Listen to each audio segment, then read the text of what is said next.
friends, today I'm going to be reading to you Honey, a Gift from Nature. When spring arrives in the mountains, the animals awaken and my father's bees are busy. At our house there is bread and honey for breakfast, and I wonder about the honey and the bees in the mountains. Dad, I ask, may I come with you to see the bees? We dive into the mountains where my father keeps the hives. The chestnut trees are in full bloom and they seem to bow and dance in the breeze.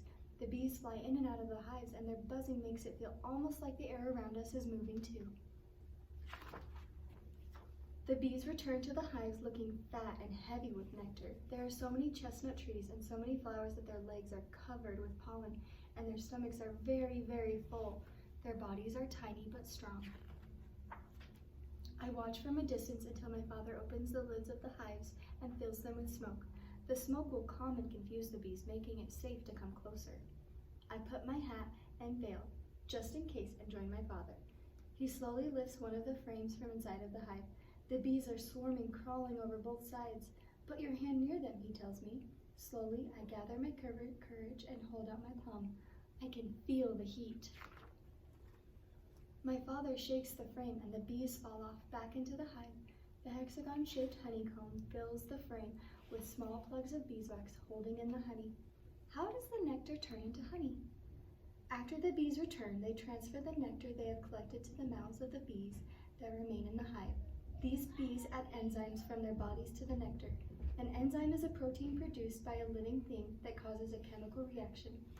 The enzymes causes the water in the nectar to evaporate as it passes through the bees' bodies. Then the nectar is stored in a cell of the honeycomb. The enzymes continue to react and the bees use their wings to fan the comb and remove even more water from the processed nectar. Over time, it becomes honey. A bee can make about half a teaspoon of honey in its lifetime. Now, the work to remove the honey from the frames can begin. Honey is the most precious thing to bees, my father says. So we just take a little in exchange for taking care of them.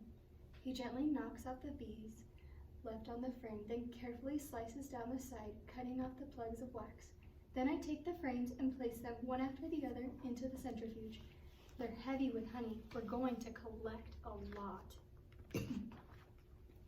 When I turn the handle of the centrifuge, it makes a rumbling sound, and their air suddenly smells like flowers. Honey comes out of the frames and collects in the bottom of the centrifuge. It smells good. I'll get some bread. Turn the tap, and it looks delicious. Later, we'll have raspberry and black locust as the trees bloom in turn and the bees gather the nectar. At the end of summer, during the rain, wasps attack one of my father's beehives. Wasps are one of the most feared enemies of bees. Autumn is another, and then there are bears. My father told me bears will completely destroy beekeepers' hives if they are left unprotected. Bears love honey. In the winter, my father goes to the mountains to cover the hives with straw. The bees will stay in the center of the hives and wait out the cold winter until spring arrives once more. I like that the honey tastes different depending on which flowers the bees use. And I like that I know how honey is made. I don't have to wonder, I've seen it. Honey is a wonderful gift from nature. Thank you, friends, for joining me.